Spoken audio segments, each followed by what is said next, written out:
Hi, everybody. I don't know how good my voice is because I'm about to get a cold or something. So I was trying to save my voice, but then again, I can't just stop talking for a week. Please forgive me if my voice goes in and out. Okay. So I had watched the remake of this film. Um, Actually, it came from a play and it was adapted into a film in 1986. But I watched the 2014, I guess, renewed version with different characters, of course, same premise. But I figured I'd watch the original just to see what it was like. Now, you have to remember that this was done in 1986. So we're talking almost 40 years ago, almost by 2 years.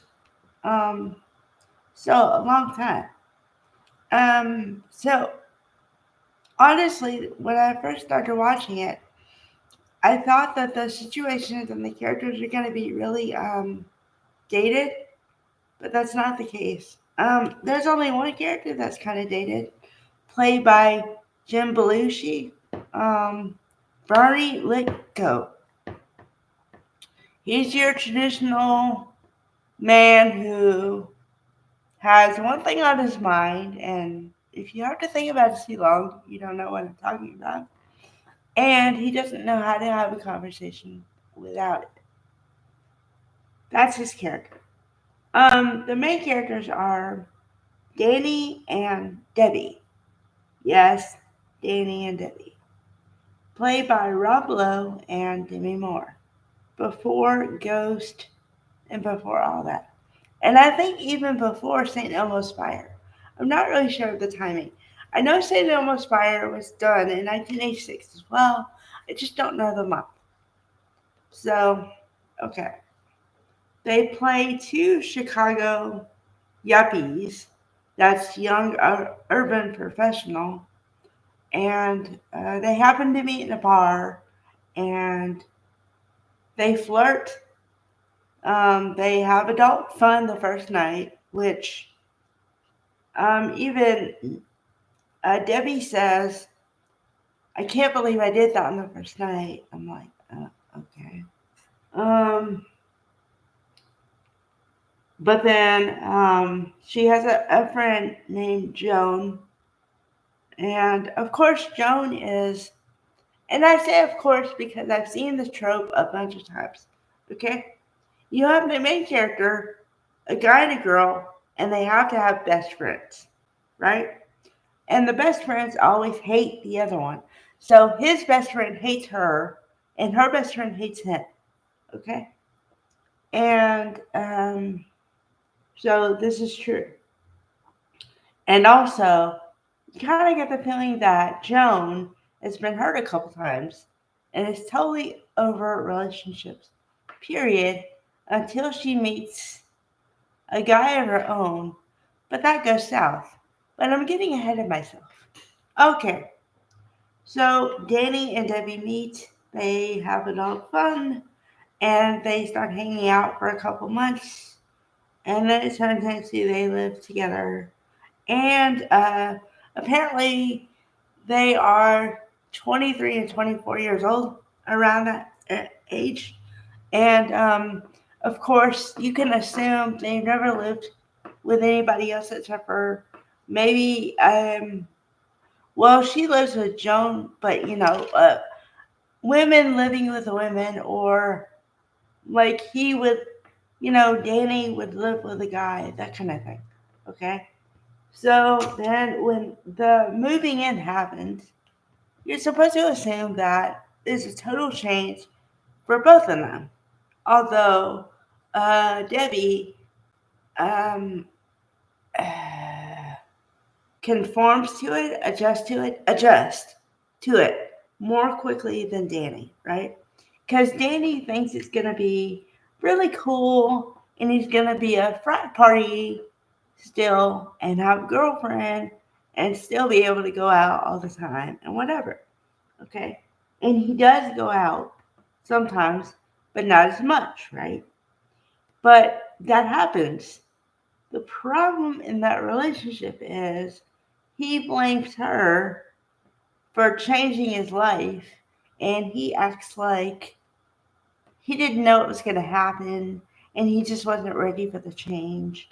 And he says, you know, we're young. I wasn't looking for marriage and I didn't think you were either.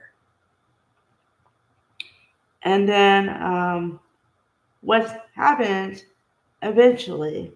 I mean, of course, you have all the movie and jitters, and that everything has to mean something. And like the littlest fight has to mean something huge. I'm sure we've all been there, right?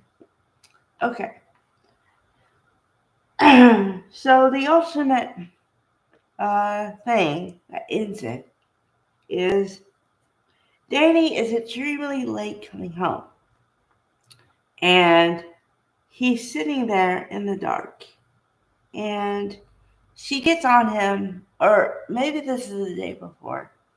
She gets on him because he doesn't even call, and apparently that's like a wife behavior. I don't know. Um, so that's when he blows up and says, I don't want a marriage. I'm not looking to get married. I don't want kids. The whole thing, right?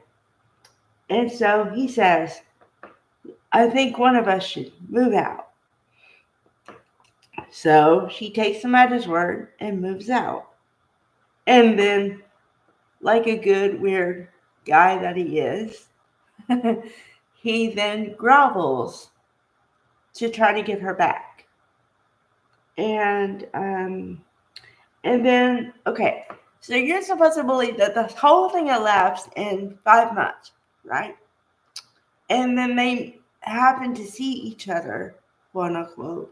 I think it was a setup from Joan anyway, because she finally realized that Debbie really did love Danny, and you okay. And so you're supposed to believe that some time has elapsed since then. Now, I don't know how much time because they don't specify on the film. Like sometimes I'll say 6 months later, whatever. They didn't do this. So I have no idea. Okay. But they're at the ball field playing, I guess, softball, like on a men's league. So they happen to see each other, and Joan gives Debbie the pep talk of you can talk to him or not. So of course they decide to talk, and then Bernie, the friend, says, "Go on, go home. You're no good. Your mind's in a different space, so just go home." So you're supposed to believe, I guess, because it had one of those endings where it doesn't tell you what happened. You're supposed to imagine what happened in your own head. So I believe that Danny chased Debbie, found Debbie, and now they're living together for the last 40 years. Now you can take it any way you want, you can make your own ending, but those films with open endings like that allow you to do that. So I don't prefer that, but that's what I was given. So okay. So I gave you the whole rundown of the story. So now I'm going to talk about performances. Like I said, I really believe Rob Lowe and Demi Moore were a young couple at the time. I really believe that. And so when they said and when they acted like, you know, everything bothered them, I believed it. Um, I believe that Joan is kind of a feminist and doesn't like relationships and that whole thing. I believe it. So very believable performances, even for 1986 versus today. Um, like I said, the only character that was slightly dated for me was Bernie character, but Still okay. I mean, it wasn't horrible. So overall, I'd give it a B, B or B plus. I'd probably watch it again. And coming from me, that is very high praise. So there you have it.